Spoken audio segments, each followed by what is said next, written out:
Welcome to the Northeast Kingdom Voice. I'm your host, Scott Wheeler. There's no greater joy for me being a book author than having other authors on my show. And today we have Elaine Magalis of West Glover. Welcome to the show, Elaine. Thank you. Thank you for having me. So what's the name of your latest book? This book is called The Body in the Butter Churn, a Green Mountain Whodunit, Right. and it's a murder mystery. You know, Cozy murder mystery. I was reading part of I was reading your press release, and there were parts of it that I got the feeling that you may have used a little bit of the old stone house. No. Was that it? Yes. Yeah, that's what I thought. Well, the cover is suspiciously, if he can't close in, can he? But you could do that sure. in editing. Anyway, the cover is supposed to remind people of the old stone house. Right. Now, how I used to work at the old stone house. Is it haunted? Oh, it has to be. Did you see anything? Not really, but I'm a grown-up. Right. And one of the characters in this book is a 12-year-old, and I worked with a lot of 12-year-olds, and they usually did. Right. So what is the plot of this book? Well, there is a boy named Alex who's kind of loosely based on an awful lot of kids I knew. And my one regret is that he's a little too nice, maybe. Mm-hmm. I would rather have a Tom Sawyer Right. mix in there somehow, but he's getting older, and right now his problem is he wants to be a nerd. He does not want to be a nerd. He wants to be a hero, and he's a nerd. Anyway, and he works with, on a volunteer basis, a woman named Tasha Mulholland, who is about 68, and they become partners in solving this crime. And the crime is the death of old Aggie, who lives across the road. Old Aggie is the boy's name for her, not the general populace, because she has a lot of money and influence Right. on at the museum, which is where, I should have mentioned that first, which is where Mrs. Mulholland works. Right. They're both working in the museum.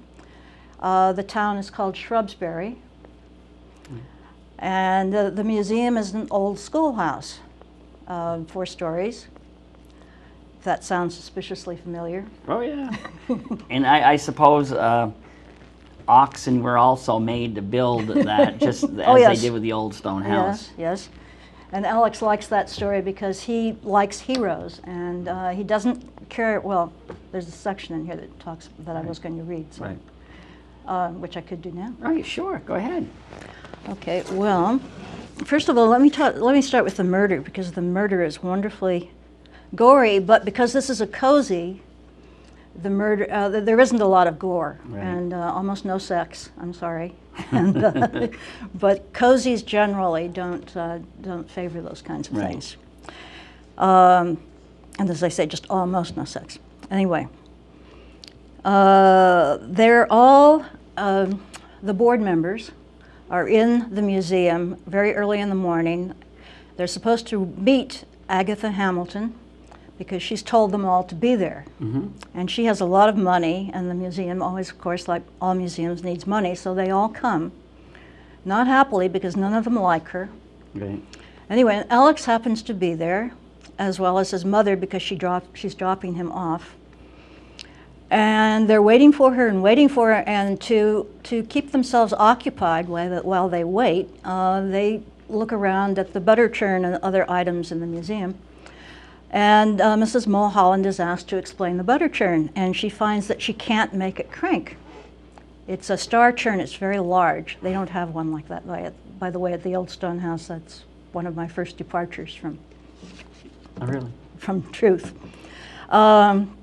Anyway, so she pulled, she pushed, and still it stuck. Alex joined her, and they struggled with it together. When the barrel finally did move, just a bit, something clunked inside. Probably, said Miss Mulholland brightly. The high school students are playing a joke on us. They've done this before, filled the churn with tennis shoes and rocks. Help me open the cover, Alex. They struggled together, this time to open the cover. One disadvantage of this kind of churn is that it needs to be sealed tight so it won't leak. When they finally managed to pry the cover from the top, there was something inside. Cloth, a loose shoe. Tasha Mulholland reached in and then stopped, her eyes wide, a small hoarse sound coming from her throat. Alex dropped the cover, clunk. It rolled across the floor. Old Aggie was in the churn, staring at them. She'd been crammed in, bottom first. As small as she was a tight fit. Wrinkled and grayed like crumble-up newspaper, covered with sticky blood like she'd rusted, she'd been slashed across the throat. We'll stop there. Anyway, so that's the beginning. All the people present at that event and a couple of other people become suspects in this murder. And I assume then it concludes with who did it. Right. Well, who did it? Yes. I'm not going to tell. So and what's been pleasing is that several people have told me they didn't guess. Really? Everybody's very wicked in this. Are you like into Angela Lansbury and everything, those kind of shows, or? I used to like that one, but I'm not into her specifically. I'm a cozy mystery lover, but kind of not deeply into it. But I've always loved Agatha Christie and all the English women who write cozy mysteries, and I like being puzzled and trying to figure out who did it. And And when I started off, I mentioned I really like to have book authors on because being an author a number of times myself, I jokingly say I kind of feel sorry for all of us because we don't do it for the money, we do it for the love. Mm-hmm. But I like to provide exposure to the other writers. But my mind is geared towards more hard facts. How, like I do history, mm-hmm. which is mostly fact, but how is a fiction writer's geared? How do you begin a story or a book about something that really didn't exist? Well, in the first place, I have a bad memory. Right. And that's definitely a good thing. Right. Since I can't really remember exactly what happened. So you don't know if it's really true. I can fill in the details. And somewhere, by the way, I do say, quoting Voltaire, that history is something that we make up to fool future generations. It's funny you say that So, because I actually was just having that conversation today about the importance of recording your own history, because if you don't record your history, somebody else is going to record your history for you, and you might not be so flattered of what you can write about yourself. That's right. Absolutely. But that was a good point. I was just having that conversation today that sometimes history is only history in the eyes of the beholder. Yes. So. And usually the beholder is at least, the perspective is everything. Right. So, did you always have just this mind that kind of wandered off to the fantasiful? I don't know if that's what it is. I always wanted to write, and I think that frequently fiction is truer than fact, right, because it tells us more about ourselves and the world around us. Did you have, like, are you an editor by trade? Or? No, I'm a little bit of a lot of things. A short work history. I have all but the dissertation for a PhD in philosophy of religion, right, which is kind of weird. Anyway, and then I worked in New York for national church organizations doing a lot of eventually video. Video right. wasn't there when I started, that because right. I'm way up there now. And also slideshows and right. and shows of various kinds. Anyway, and writing magazine articles, that kind of thing. Anyway, and then when I moved up here, Janine Young and I started a desktop publishing business, and we did that. But I also helped start the education program at the Old Stone House, and was there probably a lot of years anyway, maybe 8 or 9, and loved it. So did Janine edit your work, or do you Oh, let her touch yes, your work? I need her. Right. Well, actually, we share the same editor then, because Right. she's been my editor for, I think, for a decade now. And the one thing I really enjoy about dealing with Janine, and I don't know if you've had the same experience professionally, is Janine is great at editing me, but without stealing my voice. Because, you know, there's a lot of editors that can edit your work for grammatics and that, but it truly takes a talent to edit, but without taking away what makes that author special. Did you find that was the case too? Sure. No, she's great that way. I mean, and there's an awful lot I don't see, just little errors that crop up, and there is no book that's ever perfect anyway. I've decided, because I have friends I have a friend who wrote a book maybe 12, probably 20 something years now ago, and she's still finding errors in it. It goes on forever. And you know what happens is, as I don't know if you have found this to be the case, you and Janine probably went over that manuscript time in, time again, time in. I don't know if you did any errors pop up on you, as in this book? Have you found anything that you're I haven't looking found at? anything since we finally put it out. Well, that's but I'm good, sure there is. because that's what almost every author says, is they can go over it and go over it, and then they get that hard copy in their and then hand. they It's like, find more. oh no, look at that. Now, is this your first book? No, I wrote a book. First of all, I always wanted to write books, but like most people, I got caught up earning money instead, in order to eat and all those other necessary things like that. But when I was in New York in the late 70s, I wrote a book about Methodist missionary women from a feminist point of view. And that book has been republished in 2004 or something, and it's still right there next to my other book. So that's really more of a history book then. It was, yeah. So you've kind of like Well, gone back. I worked for a history museum, remember? Right, that's true too. Yeah. So how does, come to think about it, that's really a unique perspective, because you obviously must enjoy history, but you write fiction. And so when you worked at the Old Stone House, were your gears already going for this book, or was this something that came up years later? This came up because I decided I wanted to try my hand at a murder mystery. I was just curious about how to do it and whether it would be fun, and the logical place to go was the Old Stone House. Right. The other logical place I've only written one other and not published yet, and maybe never will be, I don't know, but it's called the Aquasizer Murder Club, and it's about a lot of elderly women in the swimming pool who have to solve a murder.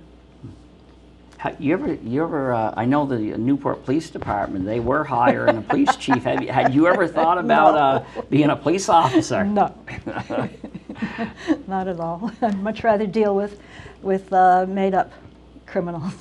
Right. I know a number of fiction writers, and one of them has been one of my most loyal supporters over the years, Howard Mosier. And the way Howard Mosier basically builds his characters is, he takes little pieces of people he knows and then weaves them into one.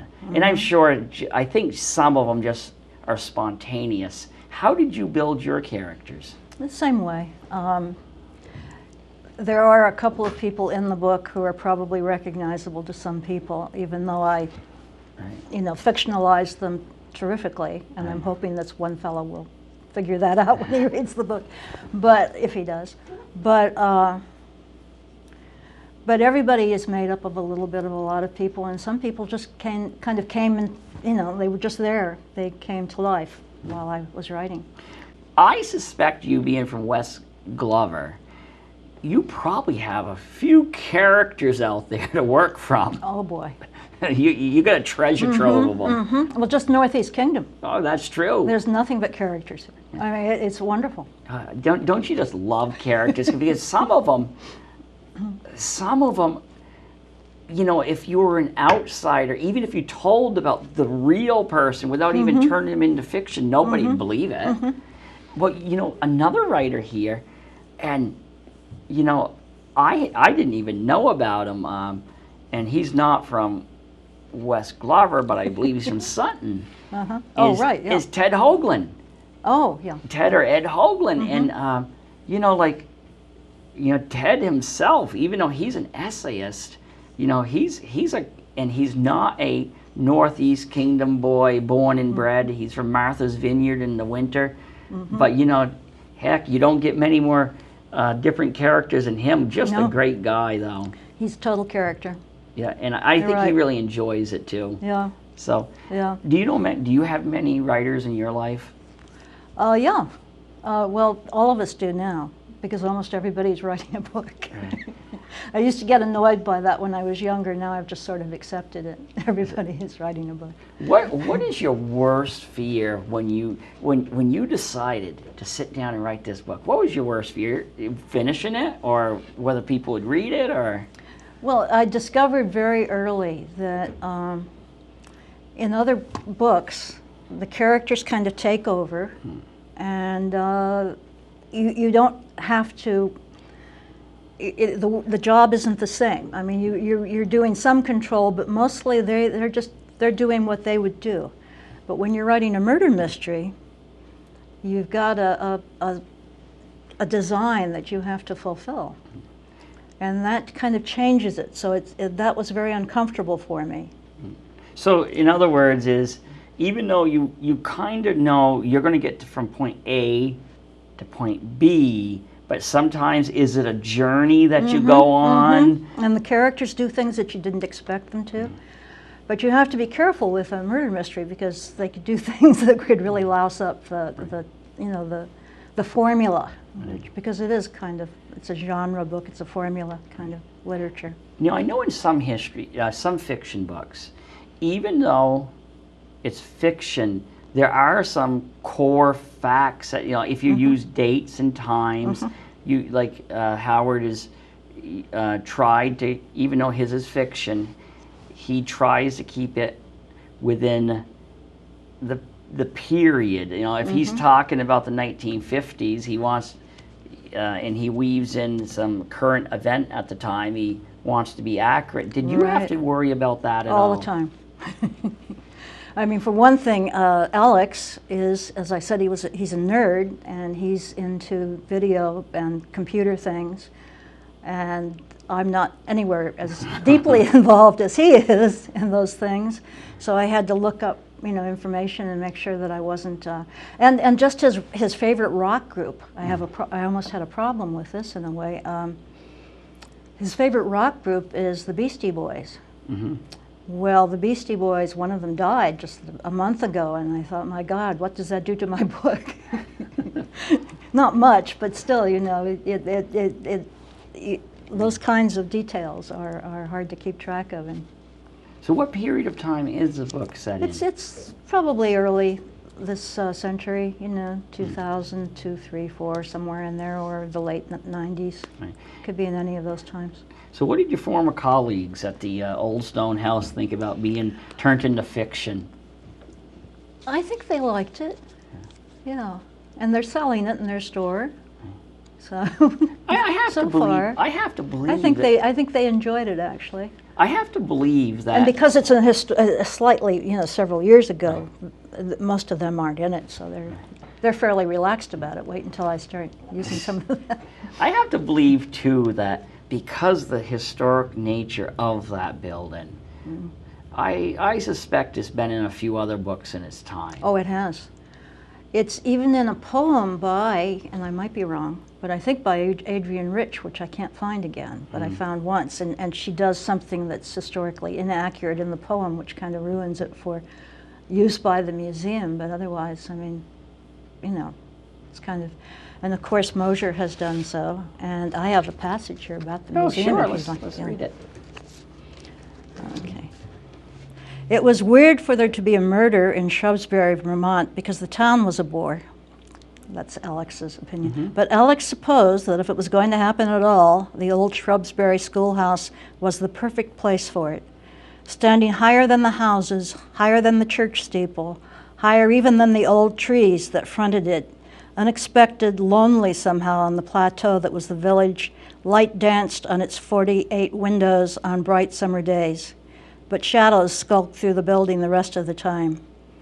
Even though he'd spent most of the summer working there, when he least expected it, Alex caught sight of a face peering at him from inside.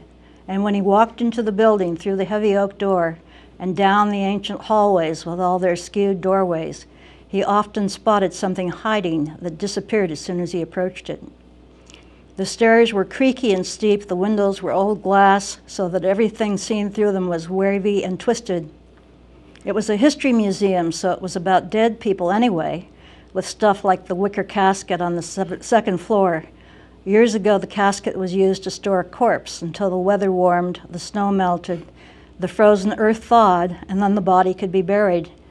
Every time Alex and his main man, Coker, passed it, they checked to be sure there was no one in there, forgotten, still waiting to be entombed. You know, listening to you read that, I could just,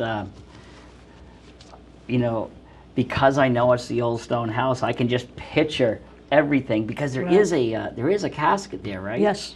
That's what I thought, and I could just visualize as you're going through. And the kids always loved that casket. Right. Is that really what it was used for? To just, as far as I know, the weather the person? Yeah. Do you have anything else rattling around in your head for future? Oh, yes. No, this is only the first of a series, and I've already started the second one. And what's your second one called, or do you have? I don't know the title yet. I finally figured out who was getting killed in it. That's about as far as I've got. But I do have about a chapter and a half. Yeah. It begins because somebody is spending a lot of time in the old stone house in the winter at night. And in the winter, they're And closed. that is very cold there. Right. And they discover that somebody is there, and well, you'll have to read it to see what happens. So are all your books, your series, going to revolve around I think the old so. stone house? Yeah. Yeah, it's probably just a fun place. You know, I've asked people this. The old stone house folks have been on here just recently, and I asked them the same thing. To me, even though I write history and I try to be accurate, sometimes I wonder how accurate we are. And I would like to be able to travel back to when Alexander Twilight was at the old stone house just to find out how accurate we are. Now, would you like to do that just to see, to experience it? Absolutely. Yeah. So, but I would like to be. I think I'd like to be an unseen presence because women back then just didn't have as. Yeah. Those dresses.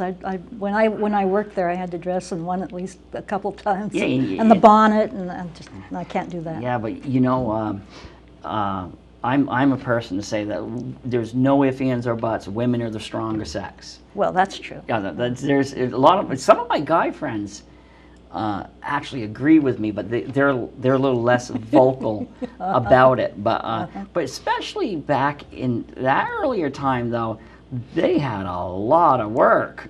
That's true. So it just seems they had a lot of work, and they had a lot of limitations, and but you know, they were wonderful. But so yeah, it was rough. Yeah. So working with the old stone house as a backdrop to your fiction just seems so natural. Have you looked at other locations or considered? Oh, I'd love to. I have written at least one other book based in the Northeast Kingdom, which I haven't published. May never, or at least not until certain people die. But anyway, so yes. Yes, and they might travel. I mean, they do go to some place that's sort of like North Troy, and in this book, so you know. So we only have about 4 more minutes left. How can somebody buy a copy of your book? Well, it's in a lot of shops in the Northeast Kingdom. Well, I don't want to name them because then I might not name some others. Right. But also you can buy it on the internet at Amazon. Also at something called Create Space. And I'm going to be giving a reading and answering questions and signing books and all that sort of thing at the Galaxy next week, Wednesday, The Thursday. Galaxy's in Hardwick. Hardwick, August 19th, Thursday. Is that your first book signing you've ever done? No, I've done one other. Oh, so you have. Yeah, and my autograph isn't any nicer now than it was then. You know that was. Have you practiced? Did you practice when you had to? Let me put it this way: there is no hope for my handwriting because Janine is so fortunate that she came into my life as my editor after computers did, because there's no rhyme or reason when you look at my writing. It's just plain horrible. Yeah. But I understand. So the one thing about book signings that you always wonder how many people are going to come. Do you worry about that? Scared to death. I'm going to look out and there'll be 2 people there, and we'll have to sit around and talk, I guess. Yeah, you know, you gotta make the best of it because Right. you did something that so many other people would like to do, and you actually sat down, you did it. Now, do you want to give away the secret of how long did it take you to write the book? Because some people it take years. Other people, amazingly, they can sit right down. How long did it take you? Well, I originally wrote it a few years ago, and then I just left it. And I guess I started rewriting it sometime in the last year, and so it's really kind of hard to gauge. Do you do it on computer first? Yeah, I Because- can't read my handwriting. Well, because that's where Howard. Do you realize Howard does his all in pen? I admire people who can do that. I just say, well, because because I don't write that much anymore. If I wrote a page, my hand would, it would be so tired because I'm not, no longer do we write with a pen and paper that much anymore. Right. No, I used to. Well, I when it know was necessary. I know you're affiliated indirectly with the Chronicle, just through Janine, and where I also worked, and I arrived on the Chronicle scene right after we got those little computers with those little, we were looking into a periscope. Right. But yeah. I was never a writer before computers came out, and so those of you who dabbled in writing before computers, I say more power to you, because I wouldn't be able to do this without computers. Yeah, no, they help a lot, I think. Right. Okay, I want to thank you for coming on the show today, and I admire all my friends who are authors, because there is a growing number of people who have decided to make their dreams come true. So you did it. Thank you. At least that's right. Thank you, Scott. And thank you to the viewers for tuning in to another segment of the Northeast Kingdom Voice.